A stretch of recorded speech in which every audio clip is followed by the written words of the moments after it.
Saudara-saudari, Injil kita pada hari ini diambil dari Injil Matius bab 21 ayat 33 sampai 43, dilanjutkan ayat 45 sampai 46.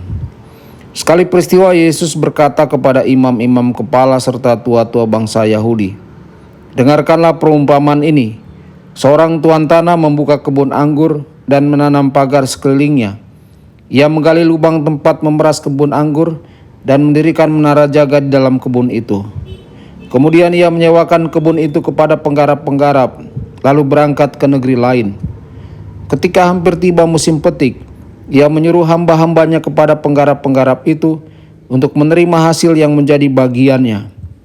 Tetapi para penggarap menangkap hamba-hamba itu, yang seorang mereka pukul, yang lain mereka bunuh, dan yang lain lagi mereka lempari dengan batu. Kemudian Tuhan itu menyuruh pula hamba-hamba yang lain, lebih banyak daripada yang semula. Tetapi mereka pun diperlakukan sama seperti kawan-kawan mereka. Akhirnya Tuhan itu menyuruh anaknya kepada mereka, pikirnya, 'Anakku pasti mereka segani.' Tetapi ketika para penggarap melihat anak itu, mereka berkata seorang kepada yang lain, 'Ia adalah ahli waris. Mari kita bunuh dia supaya warisannya menjadi milik kita.' Maka mereka menangkap dia dan melemparkannya keluar kebun anggur itu lalu membunuhnya. Maka apabila tuan kebun anggur itu datang, apakah yang akan dilakukannya dengan penggarap-penggarap itu?" Kata imam-imam kepala dan tua itu kepada Yesus, "Ia akan membinasakan orang-orang jahat itu, dan kebun anggurnya akan disewakannya kepada penggarap-penggarap lain yang akan menyerahkan hasil kepadanya pada waktunya." Kata Yesus kepada mereka, "Belum pernahkah kamu baca dalam kitab suci, batu yang dibuang oleh tukang-tukang bangunan telah menjadi batu penjuru? Hal itu terjadi dari pihak Tuhan, suatu perbuatan ajaib di mata kita. Sebab itu aku berkata kepadamu, kerajaan Allah akan diambil daripadamu dan akan diberikan kepada suatu bangsa yang akan menghasilkan buah kerajaan itu." Mendengar perumpamaan Yesus itu, imam-imam kepala dan orang-orang Farisi mengerti bahwa merekalah yang dimaksudkannya. Maka mereka berusaha menangkap dia, tetapi mereka takut kepada orang banyak, karena orang banyak itu menganggap Yesus nabi. Demikianlah sabda Tuhan, terpujilah Kristus.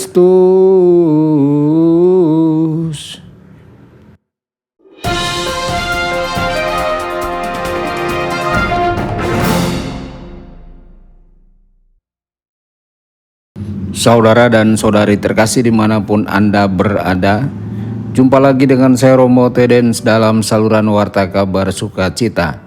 Semoga Anda semua dimanapun berada senantiasa dalam keadaan sehat dan bahagia. Saudara-saudari, hari ini Yesus mengisahkan perumpamaan tentang pemilik tanah dan kebun anggurnya. Pemilik tanah menanam anggur di kebun anggur dan kemudian membangun tembok untuk melindunginya dari binatang. Dia juga menggali tempat pemerasan anggur dan membangun sebuah menara. Setelah semua itu selesai, dia menyewakan rumah dan hasil panennya kepada beberapa petani setempat, dan mereka bertanggung jawab untuk merawat kebun anggur dan rumahnya.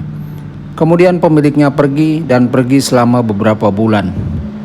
Saat waktu panen buah anggur semakin dekat, pemilik tanah mengutus beberapa pelayannya untuk pergi dan mengambil bagian hasil panennya dari para penyewa. Namun ketika para pelayan datang, para penggarap memukul seorang hamba, membunuh yang lain, dan kemudian melempari hamba ketiga dengan batu.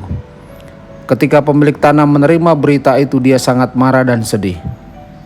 Saudara-saudari, setelah beberapa waktu, dia memutuskan untuk mengirim rombongan pelayan lainnya untuk menangani penyewanya.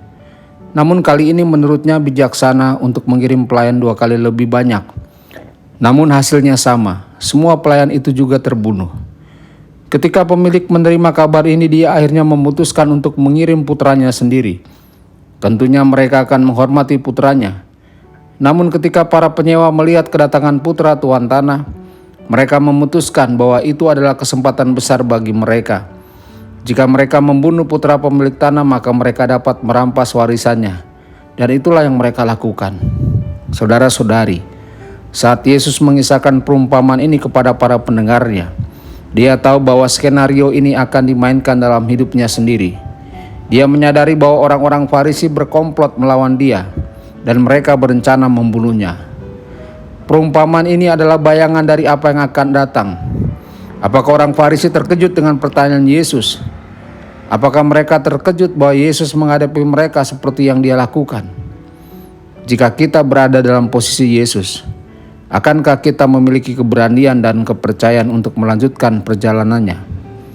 Injil kali ini memperjelas bahwa Yesus tahu bahwa Dia akan dibunuh, namun Yesus tetap setia pada panggilannya. Yesus terus berkhotbah dan mengajar. Hari ini, semoga kita mendapatkan kekuatan dari Yesus untuk setia pada panggilan kita. Apapun itu, Yesus akan berjalan bersama kita, membimbing kita, dan menguatkan kita. Semoga kita berjalan bersama Yesus hari ini dan setiap hari.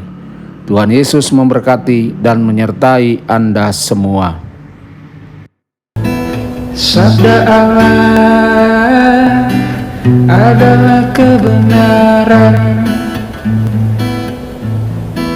Sabda Allah adalah kehidupan. Mari kita mencintainya, mari kita menghayatinya. Ya Tuhan yang ku muliakan, sabdamu angkat resahku.